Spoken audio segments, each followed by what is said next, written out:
It's rock and roll.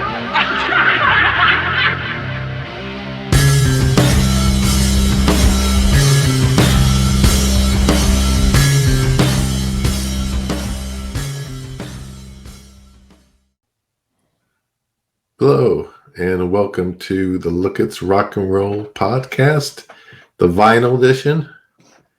And I think this is our second vinyl edition. And I'm Ken, host, and the co-host today is Mark Anthony K. And thanks for coming and doing this with me this time, Mark. I appreciate it.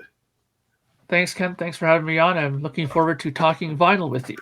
Yeah, it's always fun talking vinyl. You know, you never get tired of it. So we both like it very much. So we'll see how this one goes. It's a little different. What we're going to do today is we're going to, each of us, pick two artists each. I'll pick two, Mark will pick two, and we'll have a few pressings to show of each one of their albums. And we'll have two albums that we're going to focus on, but it'll be three different pressings. Could be different years. Could be even the same year, I guess, technically. You never know. But you never know, because that happens. You know, you could have multicolor in one year or something like that. You know. So let's get started, I guess. I'll start first here. Right. And I'll just talk about my first artist, and I guess I should. And should I put it on the Zoom, Mark? I think or not? Yeah. If you want. I'll get to it when I'll show it. So, right. Well, we may or may not need to. Well, we'll see how it goes. But my first artist is the Cars, and I'm focusing on the Candy-O album. Oh, nice. 1979 album. And you know, the first time I heard of the Cars was, I remember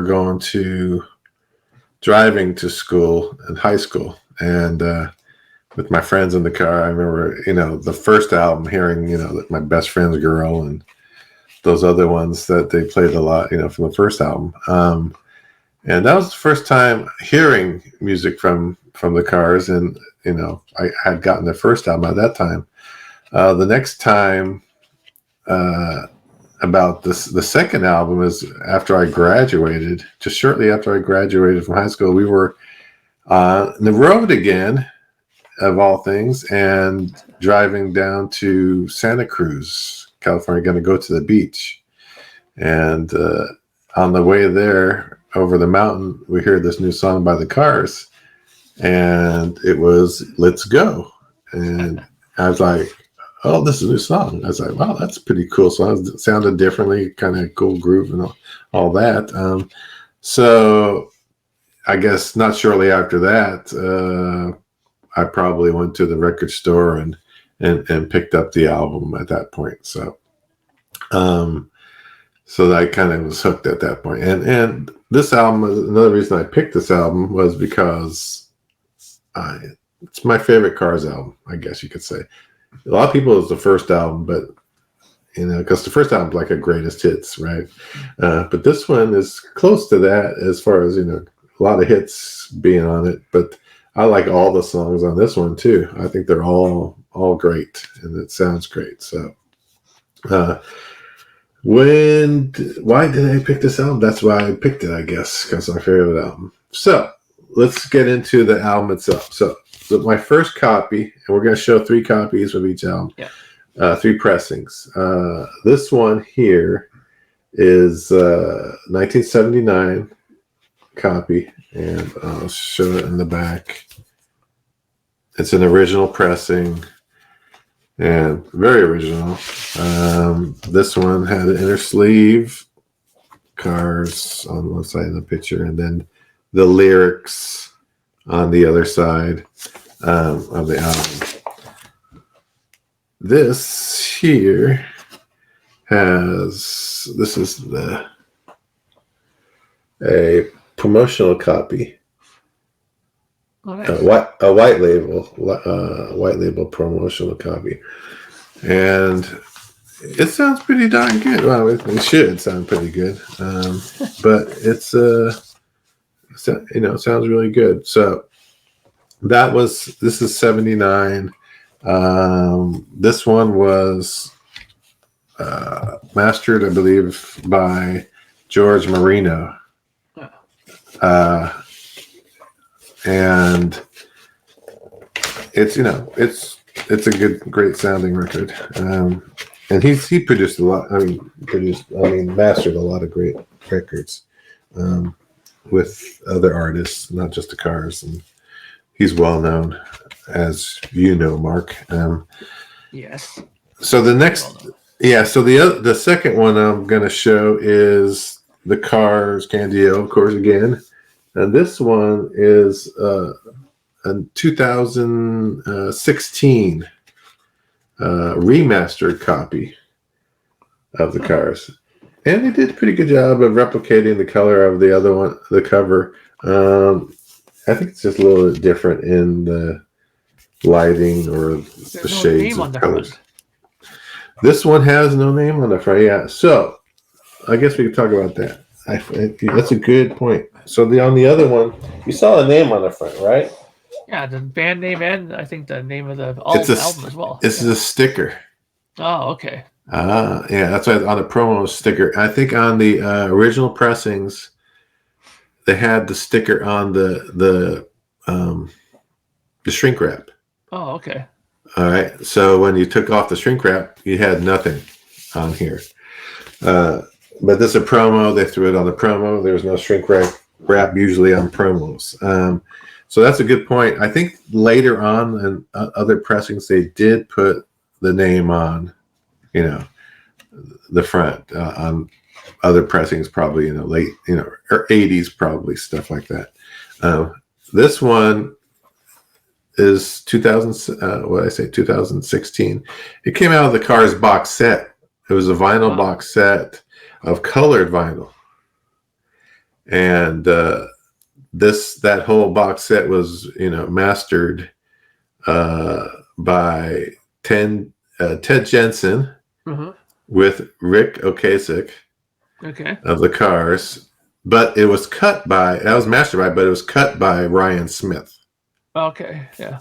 All right, the big thing that people don't really clue into that a lot of times, because whenever I see people doing these kind of videos, you'll see people on there say, this album was mastered by so and so, and I was in the dead wax. It's like, okay, but what's in the dead wax is not always the mastering person. Normally, the person who puts his name in the dead wax is the one who cuts the lacquer, not the guy who masters it.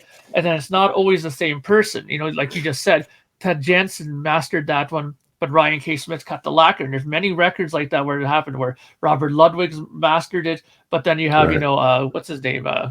Bernie Grundman will cut the lacquer. Exactly. You got to keep your eyes open for that. Sorry, go ahead, Ken. It's tricky, and sometimes they both do this. The one person does both. Yeah. Or there's one or the other. One and another person. And speaking of that, in the first run out groove of the first one I showed, the promo copy, that has RTB in the run out groove. It says Sterling, but RTB for Roy Thomas Baker. Yeah. So that makes me think that even though Roy Thomas Baker I think he was involved in the cutting with George Marino somehow. Possible. That happens too. Yeah. The two guys will be, or he was overseeing it. George. That was maybe this album was his baby at the time. Maybe. Because the first record did so good, he wanted to make sure this one did really well as well, so he oversaw it with them, right? Yeah, absolutely. Yeah, absolutely. So this one is, like I said, it was out of a box set. It was a colored one. This one was in red color. This very nice Candio, and the sound on this one is pretty darn good. Compared to the first promo, I think it's almost there. It's pretty darn. It was produced so well in the first place, but it sounds pretty darn good. And they replicated the insert They have a separate insert, and then they have your other one. I mean, the regular one with the lyrics. They replicated that, and then they put the inner sleeve, the lined inner sleeve, the good one, for the record. So that was they did that right. So that's that one. And then another reason I picked these two albums that I picked today is because they're kind of a couple of them more new, brand new, really. So let's go to the third one. This one's a nice job. Okay, here it is again. Look familiar. A little shinier cover, I think on this one, right? This one has it on there. It's not a sticker. It's not a sticker or anything. And this is the 2024 limited Rhino release, their audiophile series. They've done this one was limited to, I think this one was limited to 5,000. Yeah. And the other one, the red one with the box set, that's limited to 3,000. But this is limited to 5,000. I think it's sold out. Well, I think it's sold out. It might have sold out already, I believe. And this one though is different. It's a gatefold. Oh, nice. So the inner sleeve they turned into the inner gatefold, which is a nice touch. It's nice heavy duty gatefold, really thick cardboard. And this one has a good sleeve again. The difference on this one too is it's a different center label on each side of this one. And this, let's get up here. Get that up there. Oh, look at that. Nice. That. And then the other side is. I like how they did the labels there, how they kind of reversed it. Yeah. It was a nice little touch there. Now, this one was, like I said, 2024 limited. As numbered on the back of the record. I think I have 3,000 something on the back of mine. I think it's there. It's right down there. Get it. Oh, is it the wrong side? Wrong side. I don't see anything there. Other side. I got it.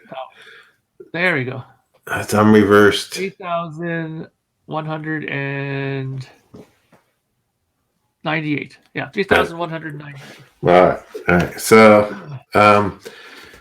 So this one, and I had bought the first one. They did this in the first album. They did the limited one there, and that sounded so darn good. I like, okay, they're doing the second one. I'm gonna definitely get that one. This one though was produced, it was remastered, and the lacquer was cut by Kevin Gray. Oh, okay. Yeah. So from the original, the other thing on it is from the original analog tapes on this one. So they actually used the tapes on that. I think it's 1/2 inch or whatever. The other thing about this, in the other sleeve, you have a little booklet. It's a really, I always love those. One page, but I like seeing these reels. Yeah, I love those kind of. They actually made a correction on this reel where they had to flip the songs and change the time. They overwrote the total time on it, and they spelled. It's funny. They spelled, maybe it's on this side actually, "Lust for Kicks." I think on the album it's. Yeah, they spell the word kicks, K-I-C-K-S. On here, it's K-I-X. Yeah. But it shows. Yeah, it shows the engineer was Jeff Workman. Nice. On this too. Roy Thomas Baker. What else about it? 1/2 track, 1/2 inch tape, 15. IPS, yeah. So yeah, it's kind of cool touch. And then on the inside part, you got the pictures, and then also it's like an extra booklet kind of thing. It's kind of, but it's just like a one fold open thing. It's not no big, but it's a little interview thing with Roy Thomas Baker, questions great. and I love when they answers. do that. So it's a nice little touch they do, and they did that also on the other one that I have. They've released. I mean, they just started these kind of releases at Rhino recently. So I guess one last thing about it is the sound on this. On this is just fantastic. It jumps out. Everything just jumps out, and it's so clear. It's like the band's right there with you. It just sounds fantastic. I think it's better. It's definitely better. It's better than the promo copy. I was just gonna say, so out of the 3 copies that you have, which is the one that you think is the winner? That one? I think the this one is the winner, definitely, over the promo, and then the other one is not too far off the promo, the red one, the colored one. One last thing on that one is it has like an obi. Oh, okay, cool.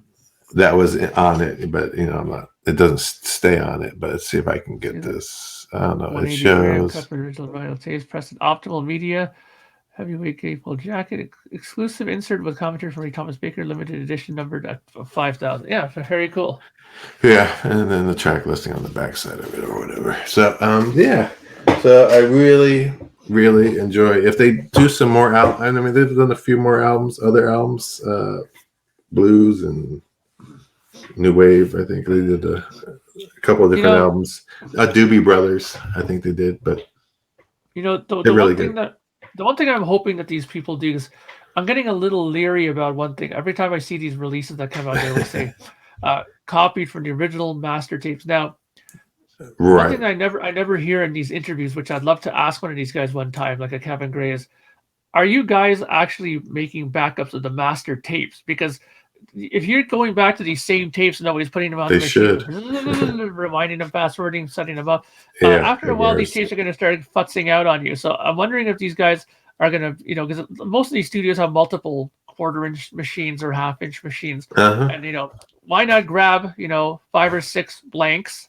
and make some backup copies of these things? And people say, oh, it's a loss of a generation. You know what? I'd rather have a loss of a generation of analog tape than to have no analog tape. And now you're going off of digital only, which to me, I don't have no problem with digital. I'll say that right now.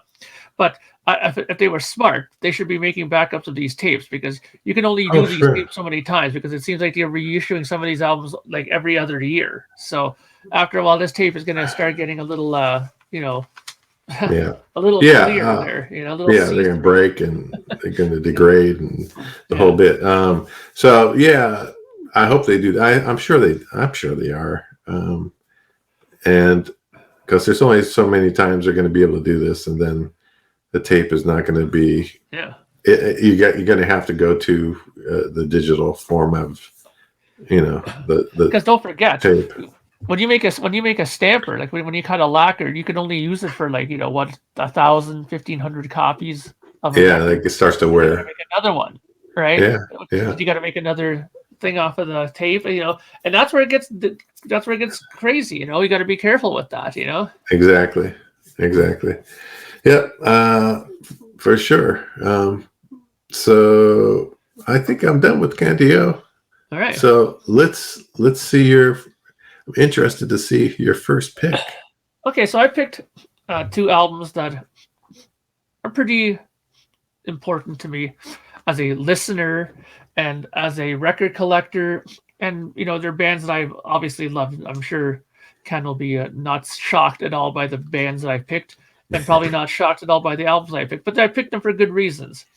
So the first album that I'm going to be talking about, and I got 3 fantastic copies of this record, is the Yes album by the band Yes.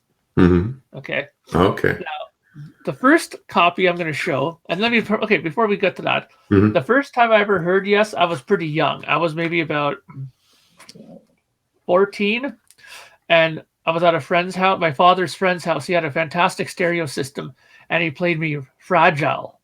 And I was like, wow, what the hell is this? I never heard it before, and I was just totally taken aback by it. After that happened, it piqued my curiosity for Yes stuff, and then I found 90125 and stuff like that. And by the time I got to the Yes album, I was pretty deep into it. And I remember the first time I heard the Yes album, I liked it, but I was really hooked on the whole Rick Wakeman lineup at that time. So when I saw Tony Kaye was on there, and his keyboards are a little bit more Hammond organ heavy, and he wasn't so flashy dashy as Rick Wakeman was, so I was a little like, oh, it's okay, not as good as Fragile or Close to the Edge. But I ended up coming back to this album a lot later and realizing, because my love of the Hammond organ started, and I love that instrument, and it's all over this album. And this album is important for another big reason, because this is the first time that Eddie Alford got behind the desk in a sort of production capacity with the band. So they really went to town with the production of this album, and the sound of it sounds really, really good. I mean, sure, there are some bad copies of this album floating around, but for the most part, it was recorded very, very well. And unless they did something really foolish with the tapes or with their mastering or the cutting, chances are you'll get a good copy of this album. But I have 3 that I think are really good, and a little bit of story behind each one of them. Oh, okay, good. So before I start, let me just double check one thing really quickly here, because Ken was kind enough to send notes for us for this thing, just to make sure that I'm talking about what I should be talking about here. So it says here, first time hearing it, I did that. When did you first? Blah, blah, blah. When did you first buy? Why did you pick it? Well, again, this is popular in my. Within the discography, this is one of my favorite records that there. My favorite Yes album is Relayer, but this is a very close third or so. But I love this record, and it sounds good, and more importantly, this is a very good sounding record. So let's take a look at the first one. Now let me see which one did I take here first. Oh yes, okay. So this here, let me take it out of the thing here. I'm never going to see it. This here is a 1973 German third pressing. German. Okay? Yeah.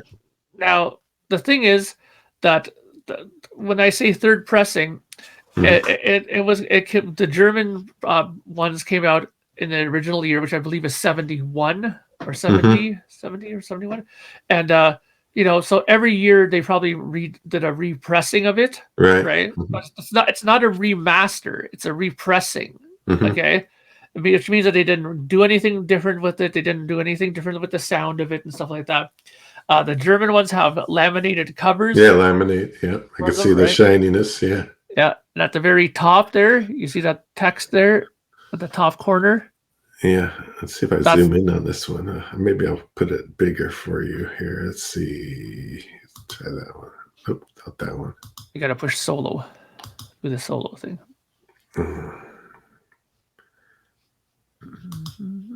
I'm picking the wrong one. That's you. That's me. That's you big. That's you really big. How can I make you big? Let's see here.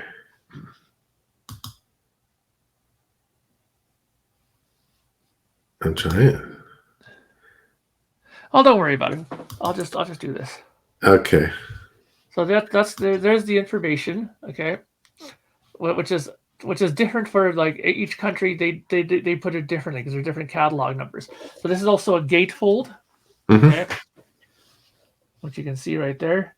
And the thing about the German stuff is like it's not flimsy, but it's not exactly the most hardest cardboard for it, right? Which is fine.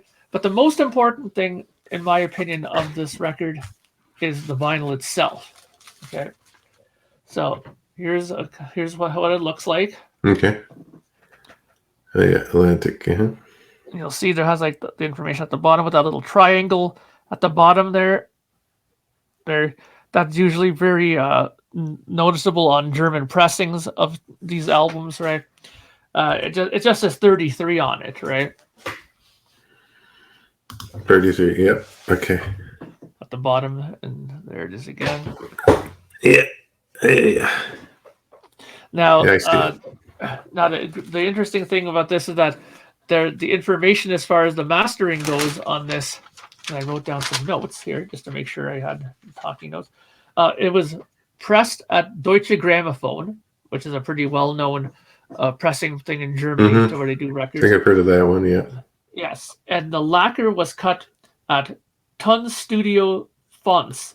Now, when you look at the dead wax, Yeah. you'll see a PF in the dead wax. When you see that, that means that's that studio that did. Now, German pressings are notoriously known, like well known to be very, very, very good sounding pressings, and this is no exception. In fact, when I was in the peak of my collecting Yes albums, and whenever I would talk about them on various podcasts and stuff like that, I made a note of purposefully ignoring talking about the German ones, because I didn't want people to catch on, because they were pretty affordable at the time back then. I didn't want people to catch on that the German pressings were so good that people would start clicking in, and then all of a sudden the prices would start going. So I kept it on the quiet and started snatching up a lot of German pressings of different Yes albums, right?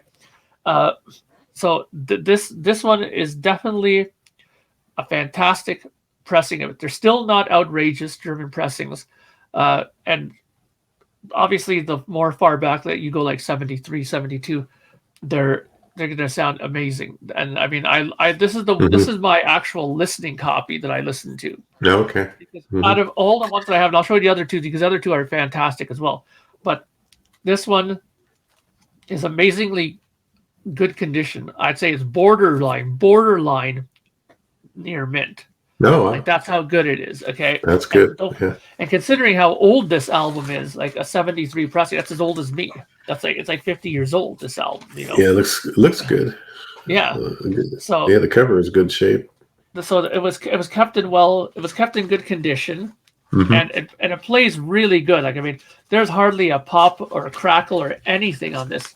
And you know, when you have songs on here, you know, like Yours Is No Disgrace, very different, you know, moods and, you know, dynamics. And you know, I've seen Old Good People, for example. Yes, it's very acoustic. It has like the Portuguese guitar in there, so you don't want it to be like listening to that, right? You want it to be nice and clear, and this sounds fantastic. So my first pick for a good record pressing of this is the 73 German pressing. Okay, so that's number one. Good.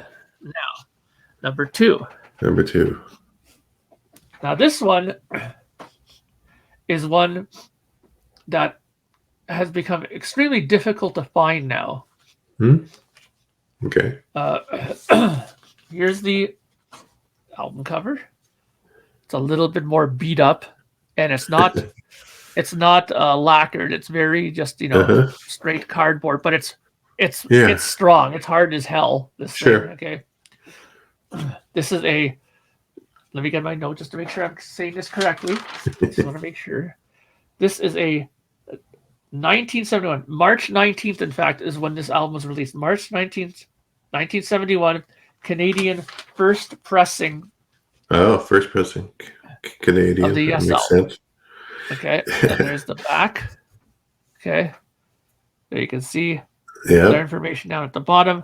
It's, as far as the structure of it, all these albums are pretty much the same. Like it's a gatefold and blah blah blah. The pictures in the back are the same. What'll change from album to album is, for example, you see at the top now, there's nothing in the top there, because the German pressings had their catalog number there. The Canadian one has it down here at the bottom, where they put So now people say, well, how am I going to know if I have a Canadian first pressing?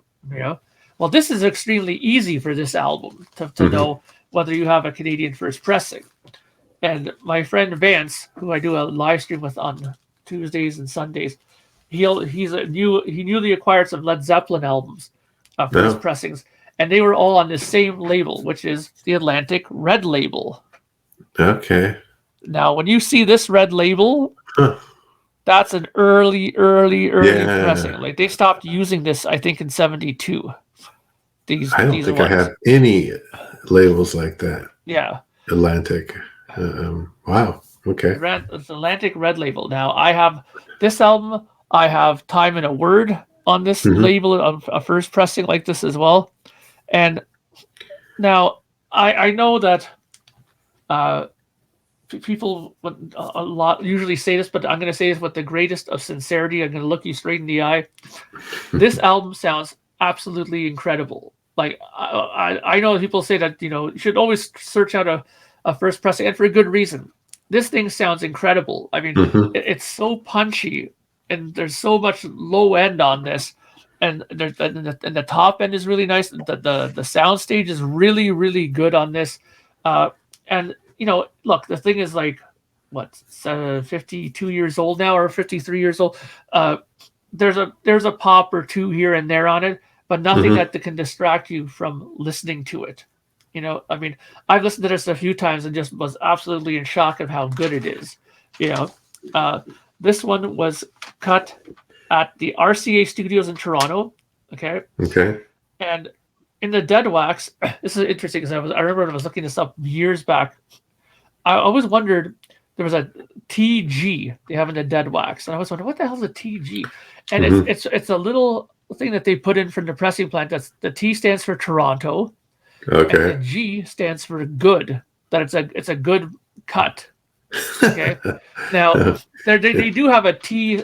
There's another version of it like T something else, and I think that it just means that it was done on a secondary machine, and maybe the first run of it didn't go good. Mm-hmm. But when you see the TG, it means that's good. But there's also an Good. MG, which I believe is Montreal, right? Okay. And Montreal, So good. Pressing. yeah, You don't want TB. yeah, T You bad. You don't want that. You don't want that. don't want the B. Yeah. So Now, that one sounds better than the German one, I suspect. yeah, I would say it's better only in the sense that the German pressings tend to have really good mid range, and their sound stages are really good, but they tend not to go too overboard on the low end, Mm-hmm. right? Because and what maybe it's just the way that they prefer their albums over there. Maybe that's the way they've been taught. Music. That's another Okay. thing. True. How you're taught to do this thing, because it's an art. Cutting lacquers Yeah. is not an easy thing, and you're taught certain ways to do it. I mean, I don't have to go through the story about Led Zeppelin 2 and how they cut it so hot that Ahmet Ertegun said, no, we're ditching this, and we're recutting it again, and then that copy ends up being one of the most sought after one because it's so bass heavy. But back then, nobody had the equipment to play such a bass heavy cut of a record, right? Mm-hmm. So you got to be, they were probably being cautious with it. But the Canadian cut of this is really, I mean, it's not like thundering bass, but it's definitely you can hear Chris Squire's bass really good. You can Mm-hmm. hear Bill Bruford's kick drum really nice in this.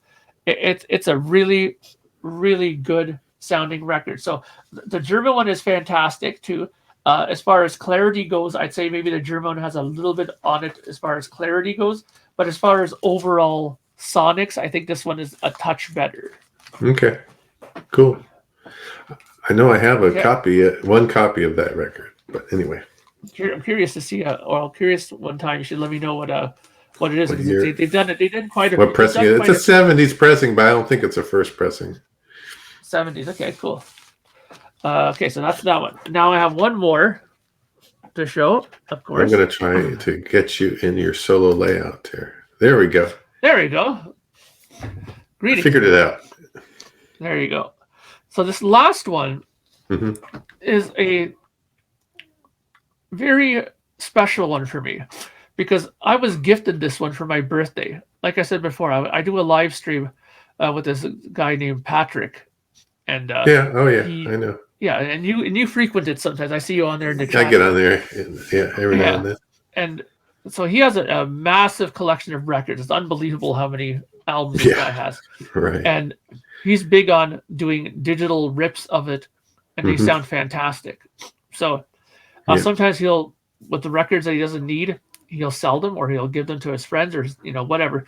So for my birthday, he sent me a very special copy of this album, one that I was always kind of eyeing, but could never really pull the trigger on because either it was a little out of my price range or whatever. But I'm so happy that he gave it to me for my birthday, and that's this one here. This is the Friday Music Friday version music. Yeah. of this album. It comes in a hard box here. Oh, nice. I probably shouldn't have done that because the dog might bark. But but it comes in this kind of hard box. You see it there at the bottom. It says Friday Music at the bottom. Right. Yeah. Right. Now, you open the box, right? And inside here is, and this is the only thing about it. I mean, you would have thought Friday Music would have put all kinds of stuff in here with it, but it's not. It's just the album. Now, here's the album, and it's a gatefold, and this thing is really, really heavy. Okay, like it weighs a ton. It's a gatefold here. Okay. Yeah. There's the back. Again, there's the Friday Music. Friday Music at the bottom. Now, the big thing with this version of the album, and I'll pull out one of the copies here. Okay, here's the regular sleeve. But they are poly-lined. Good. Okay, which is a big thing for me, as you know. And here is side one. And now you're going to notice something interesting about this when I showed you. It's on a plum label, right? Oh, the plum. But if you look here, I don't know if you can make that up. There you go. 45 RPM. It's a 45 RPM. It just has Yours Is No Disgrace. One song on this side. Wow. That's it. Okay, because this song is like 10 minutes long. Yeah, right. Yeah. So they cut it on one side. Now, if decide just 2 songs on this side only, right? Which is The Clap and Starship Trooper, right? The Clap is just Steve Howe's, not The Clap, sorry, Clap. It's just a guitar piece, so it's only like 2 minutes long. And then you got Starship Trooper, which is 9 minutes long. It's on really heavy vinyl. It's like it says it's 180 grams, but this feels actually heavier than 180 in my opinion. It might be heavier. You never know. Yeah, but the thing is, the plum labels were usually known to be used on the UK or the US ones as well. Early pressings had that plum label, and that's how you knew you had an early pressing of a UK album when you had that. So here's side 3. Okay. There you have I've Seen All Good People and Adventure, right? And side 4 here is just Perpetual Change. That's it. Just that song. Okay. Now, the sound of this is excellent. Like really, really good. I mean, once you start listening to records at 45 RPM at 12-inch, I mean, you got a lot of fidelity available to you. Okay, it sounds really good. The top end, the bottom end, and everything, and it is really well done. It's really well balanced. But the thing is, and I'll be honest about this, Friday Music didn't always have the best reputation for making reissue albums. That's correct. A lot of times people were saying, "Oh, Friday Music, you're very leery about getting ones," but when Patrick told me that he had this and he said that it sounded amazing and it was really well done, considering the fact that the credits show that the remastering was done by Joe DiRigoso, who's the head of Friday Music. He's the main guy. Beware, people. Beware of that guy when it says that he's the one remastering, because I don't know, that guy, I don't know if he just has cotton balls in his ears or something, but they're not usually that good. But this one's fantastic. Okay. And the lacquer is done by Ron McMaster, which is another guy who we know Ron McMaster. Yeah. And that's the thing with him. People are sometimes still a little like unsure about his work, but it's really good on here. It sounds really fantastic. By the way, this is a 2015 US release. Okay, I forgot to mention that. 15. Okay. 2015, it came out, and the big thing about these things too, like if you're one of these kind of people like me and Ken are, who love looking at dead wax information and stuff like that, all these Friday Music vinyl cuts that they did, there's always these sort of notes and little comments in the dead wax, and this is no different. So on record 1 here, on side A, it says "Thank you, yes," handwritten. Thank you, yes. Okay. And on the second record, like 3 and 4, on side 3, it says "Your Move," which is basically a song from the album, right? Okay. I don't know why they just put there, but when they reissued, when they did the reissue of Going for the One on blue vinyl, they had something about supporting there was a fund that Joe DiRigoso is a big supporter of, about Dalmatians, like the breed of dog. And he has something in there like support Dalmatians or something. There was some odd thing that he put in there. That's Yeah, and that's he kind of always weird. writes these little weird things in the yes ones. So when you look in there, when you get these, check the dead waxings, you'll see some interesting little comments Sometimes and you notes. do. Yeah. Yeah. So this one is again 2015. Considering it's really well done, considering the people that are involved in it. And I mean, but don't forget too. Patrick's also told me that he's gotten a Friday music album, and I don't remember which one it was offhand, but he said that it was remastered by Kevin Gray, and it didn't Sometimes, yeah. sound, and it sounded terrible apparently. Oh, really? Yeah. That's So amazing. sometimes it's Surprising. not the person. It could also be the source material. It could be True. many things that could happen in there, and you know. True. Just you do your due diligence and do your research and find out this record and this version of the record I highly recommend. But I'll tell you this though. Mm-hmm. If you don't mind getting up every 10 minutes to flip a side, right, this album you're gonna really enjoy it because it sounds really, really good. But the reason why this is not a heavy played record for me is mainly because of that. Because when I'm listening to records, the experience, I like to sit there and put my feet up and listen, and right. You usually got like 20 minutes on a record, sometimes Usually. 18 or whatever, right? Yeah. But you have to get up after like 9 minutes, and it takes a little bit of the fun out of it sometimes. But sonically, there's no doubt that this album sounds absolutely fantastic. And I mean. Now, if I was to make a comparison out of the three, yes. Again, I've said it, and I've said it before at the beginning of my showing here, that the German one is in my box of my play listening records, mainly because I think it's the best overall sounding one. I still think the Red Label one sounds better, but. Mm-hmm. The German one sounds fantastic. It's in great condition. The red one is starting to become a little bit more hard to find and a little bit more precious in that sense. So I'm kind of not playing it as much now anymore. Sure. Because I don't want to accidentally do something stupid like and hit the thing and like scratch. Stupid, right? And this one is great. It's amazing. But like I said, I if I'm in the mood to listen to it, like if I'm really in that mood, I want to hear something like really high quality, top sounding, that I'll put this on. But normally I'll play my German one. Yeah, I'm sure that one is the box one. I'm sure a lot of those are usually out of sold out. They limit those. I'm sure that was limited. They're pricey. And I'm sure it's pricey. Yeah. I just went on Discogs now and did a check on the median price, and it's up there. It's already like $200 or something like that. Yeah. So you didn't? Did you? This is interesting here. There was the recent 50th anniversary. Yes. Release. Did you get that one?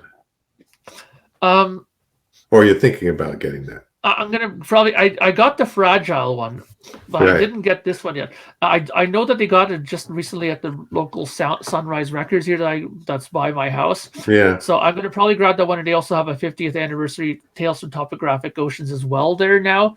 So I'm probably gonna go grab those ones as well. The Fragile that I got is a clear vinyl version that came out the 50th anniversary, and it sounds good. Fragile is a hard record to do bad. I mean, that record is so sonically excellent.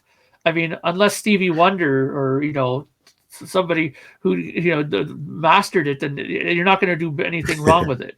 Right. Okay. Cool. All right. Well, that's a good, interesting pick. I mean, it doesn't surprise me, but it's those three records are all interesting in their own way. Really neat. Yes. Really neat stuff. That's what's cool about collecting this different varieties of things where they do things differently, and exactly. And it's all about the sound. You're always looking for the best. Of course. The ultimate best sounding record. You're always looking for that. So. And also, cool. Just before you go to also another thing that people tend to do as well is a lot of people sometimes collect certain records because they want to find something like an odd variation. Like for example, there's like Beatle records that have like count-ins that are not on certain other pressings. Like Ringo counted in 4 on this song, and it's not on this version of. Right. So people are like that. They'll hunt down these things. Sure. Yeah. This one has like a different ending to it. This one fades out, and the other one, this record doesn't fade out. So there's all these little things that people like to collect. So yeah, absolutely, for sure. All right, I'll get on with my next one then. My second one. Was this the right one? Is an artist that I've come to enjoy. Kind of got into him a little bit now, but it's not the right one though. It's Alice Cooper, the artist, and the record is $1 Billion Babies. Ah, nice. And great album. I guess, yeah. First time hearing music from the first time I heard him, I didn't know who he was when they played Schools Out. I remember hearing when going back and finally, starting to get into Alice Cooper. School's Out. I didn't know it was Alice Cooper. I didn't know No More Mr. Nice Guy. I heard those on the radio when I was young. I always had the radio on when I, went to bed at night and woke up to it as an alarm in the morning. This is in the, 70s. First half of the 70s, I did that for sure.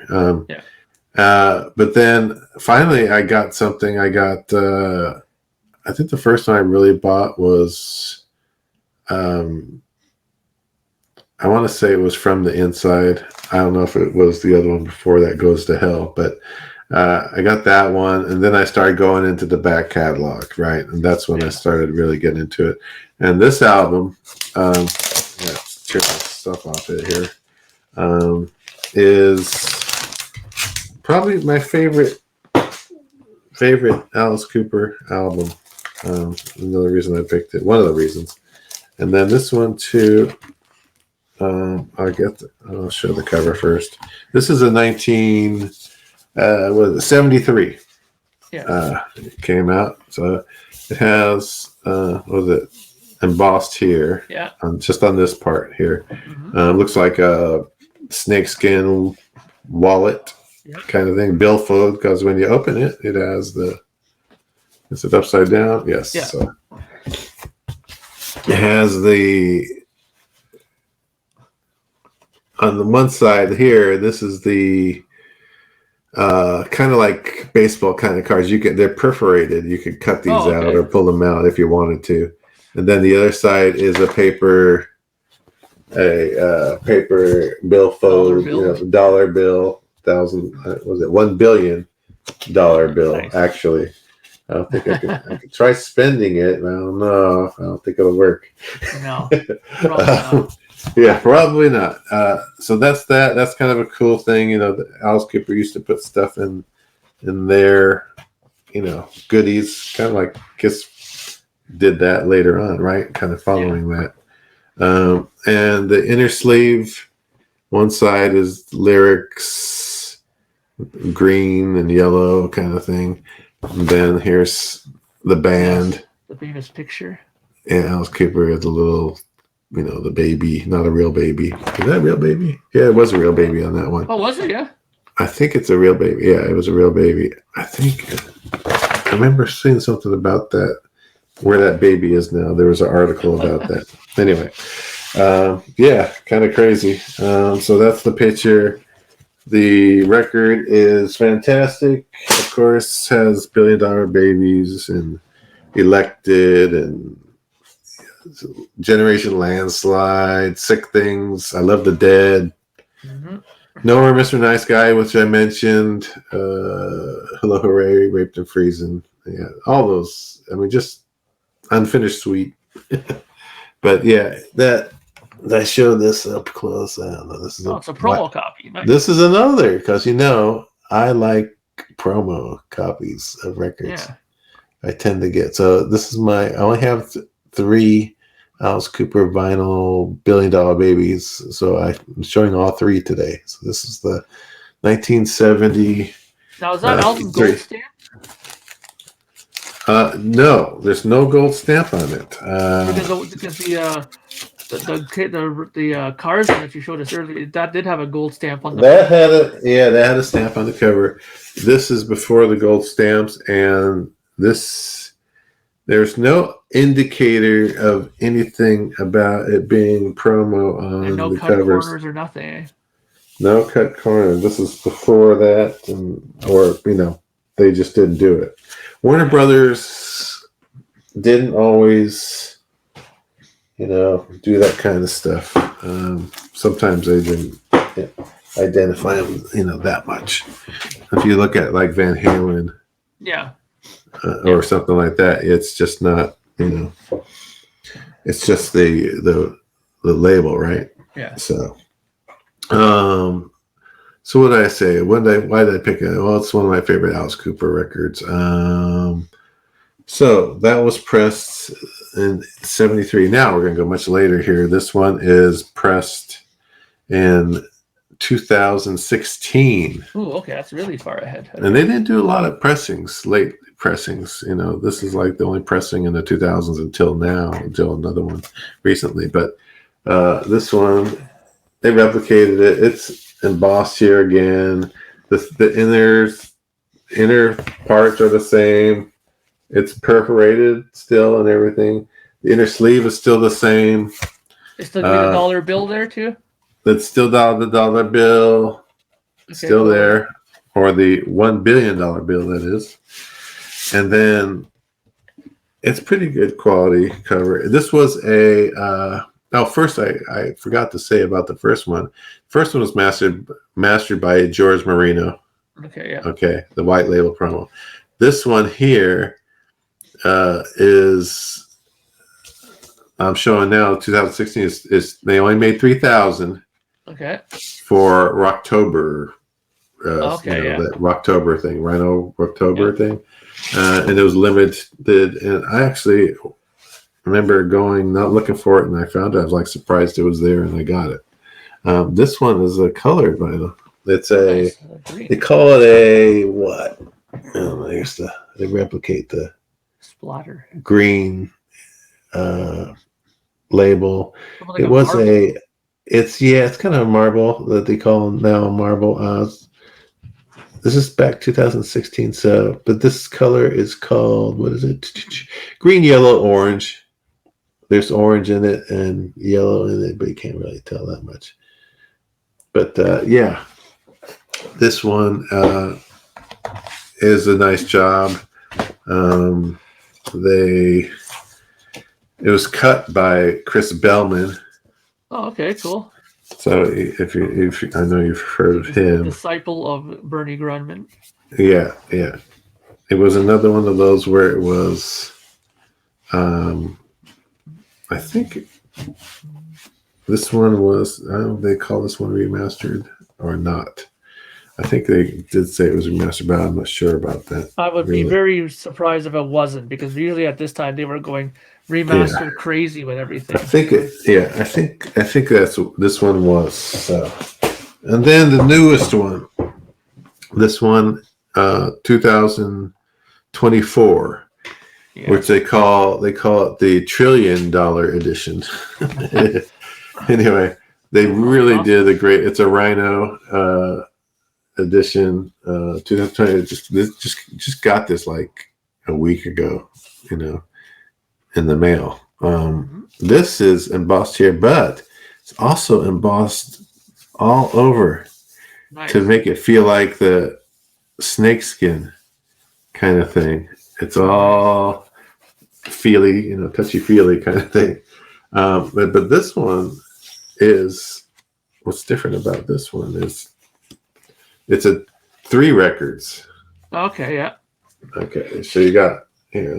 First of all, it flips open here. There's some of it here. That's a picture. We got the Alice, and then we have the songs, credits, some more pictures. But then the other side flips open. It's like the original. Okay.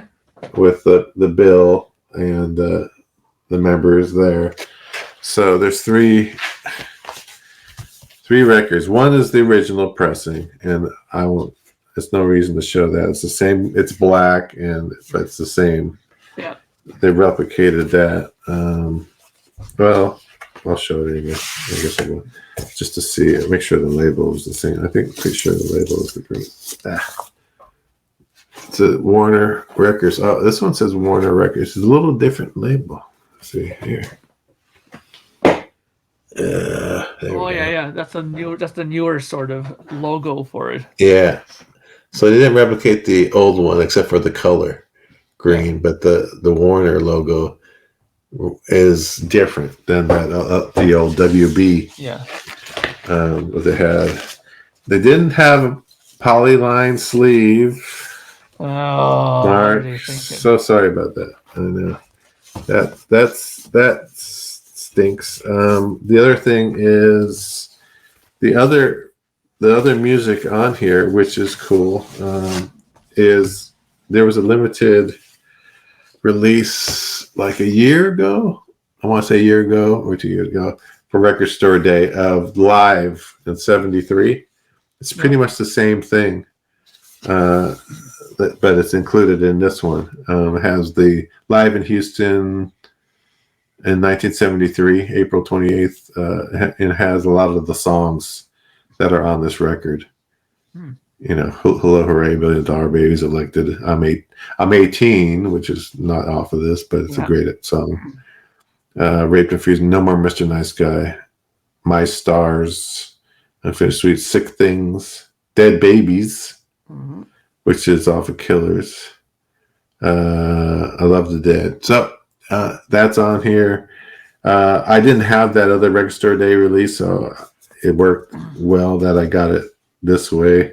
And then side 5, they have, and 6, they have different versions, single versions on side 5, the actual single edits, and then this. Actually, no. Side 5 is the outtakes. Yeah. Side 6 has single versions, so I got those backwards. But it's pretty cool. And the sound, it's pretty good. I want to say it sounds pretty equal, maybe a little bit better than the 2016 version. I still think the 73 version, unfortunately, the promo one has I have some cracks and pops in that one. It plays through fine, but the sound is a little bit better on the original promo. I still think that's the one to beat for these. So that's it. I think it said, who was it? Chris Bellman on this one too. He mastered by Chris Bellman. So, yeah. You know, it's interesting that you picked this one because I went to the record store recently and I got this, which is that version of the same version with the CD. But it's a CD version, because when I saw it at the record store, the 3 LP was like $92 Canadian. I was like, whoa, that's a little steep. So, but it's basically the same thing. It's just on CD, and it has exactly the same stuff that you just mentioned on there, just in CD form. You know, it's just the original album. Yeah, it's about half the price. Half the price of what it's like $30 or something like that. It was pretty cheap in comparison, but you know, it came with this the sticker. But the thing was, the stupid thing about the sticker was the way they put it, it went right over the whole thing, so you couldn't open it unless you ripped it. Right? Well, that sucks. Yeah, it's sort of stupid, but I salvaged it that way. That I just cut it apart. Cool. Put it on. Good album. That's cool. It's a great album. One of his, greatest albums. There's other really, really, really good albums that he's done, but I enjoy that one, and that was a recent addition. It's kind of like the Cars one.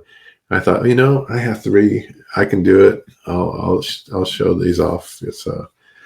If you like Alice Cooper, you haven't gotten that one, you should definitely get, $1 Billion Babies. Sure.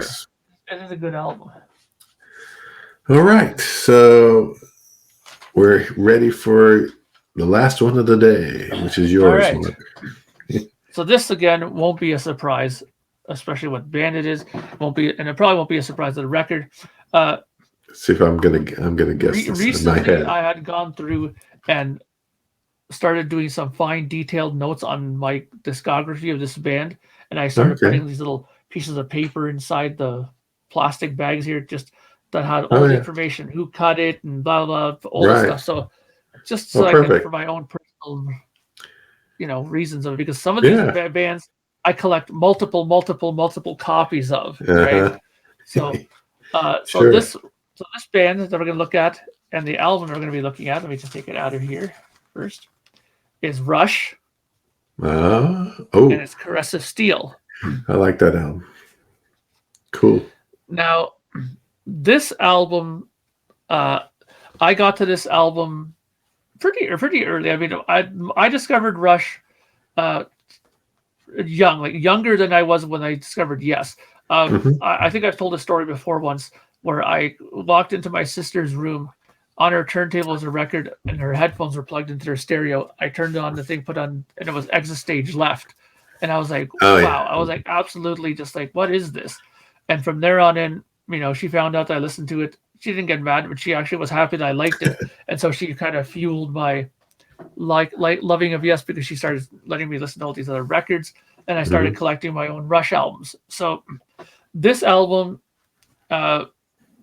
is what Rush calls their heavily on pot phase of their Yeah. career. Right. And it's also the phase of the career where Neil Peart was heavily into books by Tolkien, books by Ayn Rand, and stuff Hmm. like that. And the funny thing is, because of that, I bought Tolkien books and I bought Ayn Rand books. Some of the Ayn Rand ones are easy, like Oh the yeah. novel, like Anthem is a novelette. It's only like 110 pages, right? Hmm. So that's an easy read. And actually, that book, Anthem, the novelette, is exactly the book that Neil was inspired to write 2112 by. If you read that book, it's basically Oh, okay. 2112, right? Wow. So, but Interesting. it's fantastic. You have to get inspiration from somewhere. But then the Fountain of Lamneth is an actual sort of thing that Ayn Rand was talking about in her books and stuff. So, and that's a song on here. Interesting. Yeah. So this here is a U.S. Reissue. It's an early 70s pressing. Okay, Oh I don't yeah. have the exact year. I tried to search it out on Discogs, and they didn't even have the year exact. They just said early Really? 70s. Yeah, they didn't know what year it was. It's Wow. a gatefold, as you can see. There's the Hmm. boys, and the text I find a little hard to read. Is sort of like book, Yeah, the book text text. that they used on it. Yeah, it's like, what the hell does that say? It's hard to read sometimes.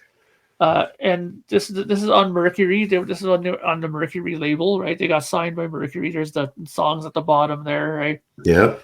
And it comes on the Skyline label at that time, which Mercury was I think that's the having one at I the time, have. Yeah, I have that. Yeah. right? Yeah. That's side. What side was that? Side one. And this is side two, which is just side two is all one song, which is just the Fountain of Lamneth, right? Right. I enjoy that. Uh, I I picked these ones. These ones I'm going to show you are all, for the exception of the last one. I was searching out at record fairs and stuff like that, and I was Hmm. really trying to hunt out these kind of presses because I was hot on collecting Rush at this time, right? Sure. And according to my little information here, this was mastered on Master Disc. Okay. Okay. Yeah. And Master Disc at that time was doing the thing where they were just stamping Master Disc. They weren't writing it. They were just Right. putting The stamp. the stamp in there, right? Yeah. And Robert Ludwig has been known to say, and I've read a few interviews where he said that if you see Master Disc stamped, or even if it's Master Disc written and there's nothing else there, then Usually chances him. are 95% it's him, Robert Ludwig, Yeah. that did Okay. it, right? Yeah. Because he did start initialing it later, where he did put RL in there. Yeah. Because he said sometimes he did put RL, sometimes he didn't put RL. It was depending on how he felt, right? Sure. So, so that's this pressing here, which is again, like I said, a U.S. pressing. It sounds really good. It's what you expect from Rush. It's that sort of they still had a little bit of Zeppelin influence in there, but A little with bit, Neil's yeah. drumming, there's it definitely took a notch up in terms of drumming. The bass playing is really good. Alex's guitar sound is really good on this record. I like it. And there's some nice acoustic guitar on here. So Terry Brown did a good job on here. But even he said himself, I mean, it was so pot smoked in there, like he could barely see the mixing console at some points. You know, it was so much smoke in there. But it's it's a trippy album. It's not the high point in their career by any stretch of the imagination. I mean, compared to Fly By Night, even I think Fly By Night is a much better record, but this definitely has its high points, and sonically it sounds really good. The reason why I picked this because it does sound really good on here, which brings me to my second pressing, because while this one sounds good, this one I can already tell you sounds much better. Much better. Okay.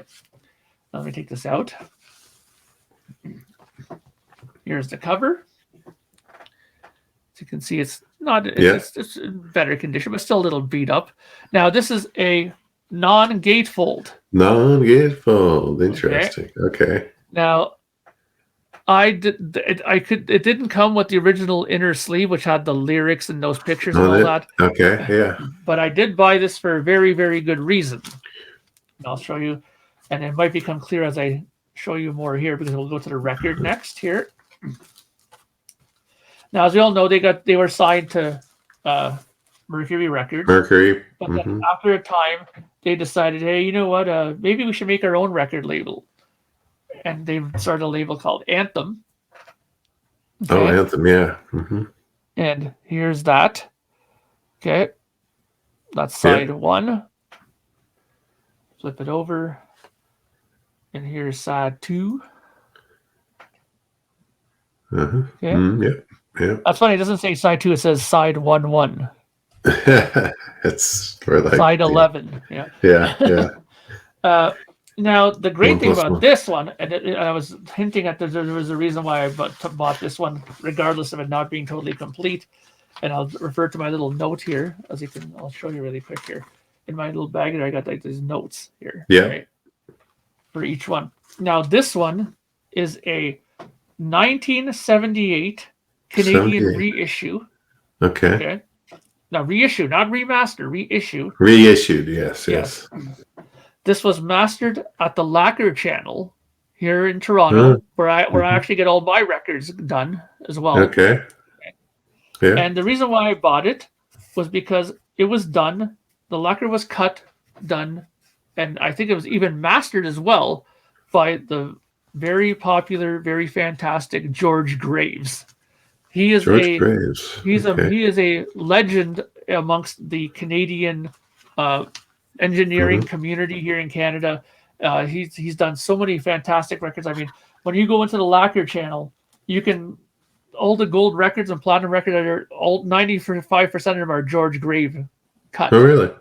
Triumph, all kinds of Rush albums.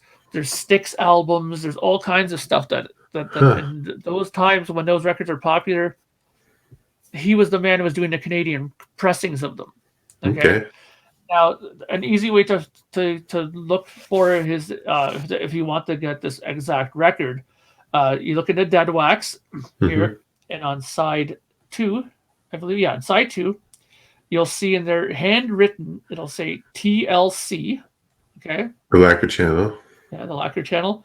And then a few centimeters over to the right, you'll see what looks like almost like a weird GC in there, but it's not GC, it's GG. GG. The way he hand wrote it looks really weird. Yeah. It's George Graves, GG. Yes. Right? Some of those guys handwrite things it doesn't always look like you think it should look, but yeah. But if you get a record from the mid 70s, late 70s, even early 80s, and has TLC handwritten in there, chances are George Graves is the one who worked on it. And I was lucky enough back in the early 2000s, I was in a band called Reckon With One, and we did an EP, and he actually mastered it for me. It was one of the last things apparently that he did before he went into retirement. Was something and talking with him about working on these records was just fantastic. To sit down with the guy himself and talk That's about cool. it was quite an experience. Now, getting back to this album, to me, this one kicks the U.S. pressing's butt. The master disc one. I mean, Robert Ludwig he's great. I mean, he's a living legend, right? But I don't know what it is, but when I put this on, it has more punch to it. It's the bottom end is maybe not as robust as Robert Ludwig tends to do, but the low end in this is good. It's very there's a clarity to it. It's not bass, right? Yeah. The mid range in this is really good. That's the one thing about George Graves' stuff, is that his mid range, especially the upper mid range, not the lower mid range, but the upper mid range, he seems to have a way to kind of pinpoint certain frequencies and he boosts them, where the guitars are like, wow, they sound really good. And acoustic guitars especially, you can literally hear the guys pick on the string sometimes. Yeah. It sounds so good on here. I mean, this is when I listen to this album, this is the version of it that I pull out and listen to. Okay. It sounds really, really fantastic. Interesting. And I would recommend it. And it's they're not pricey, but they might be hard to find. That's just the thing. Sure. Okay. Now, the last copy of this is one that has gotten great debate over the years. Really? Yes, and I'll explain why in a second. Let me just get this out here first. Here's the album cover. You'll see it's in beautiful, pristine condition. Yeah. You'll see there's even a thing at the bottom. Barcode. Barcode, which should give it away, because if you look at the bottom here, later. It is the 2014, I believe. Okay. 2015, sorry, reissue that was the direct metal. When they did a bunch, the direct metal master. Yeah, DMM they call those. Yeah. This is the gatefold. This is a faithful recreation of the album as it was in its original form. That's good. So that's fantastic. I'll show the record. The great thing about these ones, when they were done, is that they were done on 200-gram vinyl. These ones. Yeah, they did. It's heavy, man. Like, even like now, when I just took it out of the sleeve, I'm like, holy shit. It's pretty heavy. They went back to the original. Wow, it's heavy, man. They went back to the original. The original labels too, with the Mercury labels, right? Yeah. There you go, both sides. Now, I was saying before that this one has some controversy towards it. Mainly because, number one, when I first announced it, and they were saying that they're going to be doing these reissues, everybody was in seventh heaven. They're like, yay! Finally, we're going to get some Rush vinyl, reissued finally, because they haven't done it in dog's years, right? So then they found out that it was Sean McGee who was going to do it at Abbey Road. And then people were kind of like, oh, you mean that guy who effed up the Beatles stereo box set? So people were already like kind of a little worried. But then, people quickly came to his defense as well, saying, well, he also did do the Iron Maiden album reissues, and they were good. So there was people were concerned, let's just put it that way, about what he would do with this. Now, I bought them. I have all of them. Every single reissue that came out in this 2015 series, I have. All the Sean McGee ones. The later ones, the Atlantic years, which were like Presto, Roll the Bones, and all that, I got those as well, but they were done by different people, I'm pretty sure, because it was a different record company that was under the licensing for that. Atlantic was doing that. But this album sounds really good. I think it sounds great. The direct metal mastering has a way of bringing the top end clarity in. It's really anything in the top end of the EQ sounds great on direct metal master. You know what I mean? Like keyboards come out really good. If you have like string parts, like orchestra stuff, fantastic. You know, the whole band sounds good on here as well. Mm-hmm. But me and Patrick did this little series back about 2-3 years ago where we started doing comparisons of the Rush albums using the 2015 against an OG, Okay. and every record for except one, the OG was better. Okay. Right? It sounded better. It was just fuller sounding. One of them, we also realized that Sean McGee screwed up the panning on them, that they were Oh, reversed in one of reverse. them. Yeah. Yeah, So, it you know, happens. it happens, you know, and look at it. That's not like it's unlistenable. It's far from unlistenable. It Yeah. sounds really, really good. And let me tell you something too. People take my word for this. If you don't own a Rush record and then this is the only one you can find, like this series, like the 2015, be happy. Seriously, because they sound fantastic overall. I mean, Mm-hmm. if you've never heard an OG, or if you've never heard of like an early 70s version of it, you don't know what you're missing anyway. So who cares, right? Right. It sounds good. You know, it sounds really good.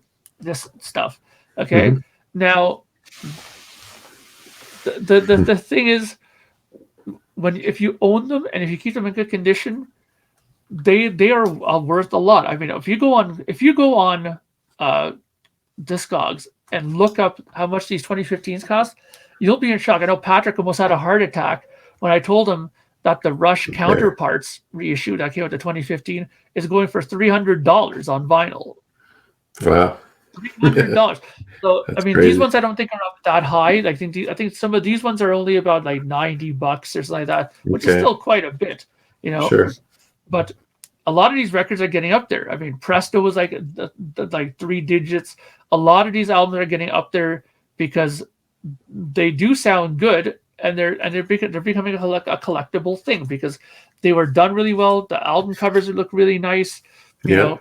And if you think about it, bands that don't have their catalogs reissued frequently, the reissues will become pricey because of that. Because if you have like, you know, they the record came out in 75, they reissued it up until like 79, and all of a sudden it stopped and there was Yeah. nothing till 2015. Well, guess what? The 2015s are going to be worth a hell of a lot now, right? Mm-hmm. So For sure. so overall, I say the Canadian pressing is my favorite sounding of it. I think overall it's the best one. It did use obviously the original analog tapes. There was no digital going on yet in 77, 78. So they didn't do that. I don't think George Graves got into the digital end of stuff until much later anyways. So I would recommend that one. It's a 78 pressing Canadian. The US one sounds good too. But you know, this one sounds really good too. I would say that if you have a choice between a VG copy US pressing and Mm-hmm. a mint copy of this, like you know, even if it's like VG plus plus, because this has only been around for what, 4 or 5 years, okay? Yeah.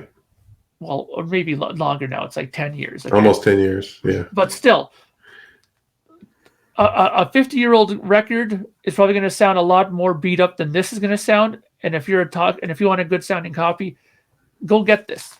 It's good. It sounds good, you know. And unless you have a seller that you know that you trust, and you know that, Mm-hmm. that if he says this is a good record, it doesn't skip or pop, then you know I would go with a sealed copy or a more newer one. Sure. You know, because I was lucky. I found a guy in England when I was getting my Bowie collection stuff, and he was really honest about his pressings and how they sounded and stuff like that. So I got a lot of really old copies, and I was hot on collecting those RCA Green Label International pressings Yeah. because Yeah. that's when that Bilbo guy who's in the Dead Wax was doing them, and they sound amazing, and they're all analog cut, you know, AAA analog, and they sound amazing. So that's another little thing for you people. If you're looking for good Bowie ones, I kept that in the download too because they're cheap.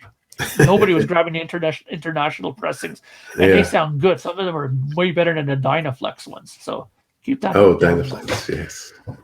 Yeah. Oh, cool. That's interesting. I didn't know a lot about some of that Caressa Steel stuff. I know those DMM things came out. But when you talked about it, I know I have a Caressa Steel, but I don't know if I want to have one copy or 2 copies. But I know I have one of my copies is in Rush Archives, And that's good too.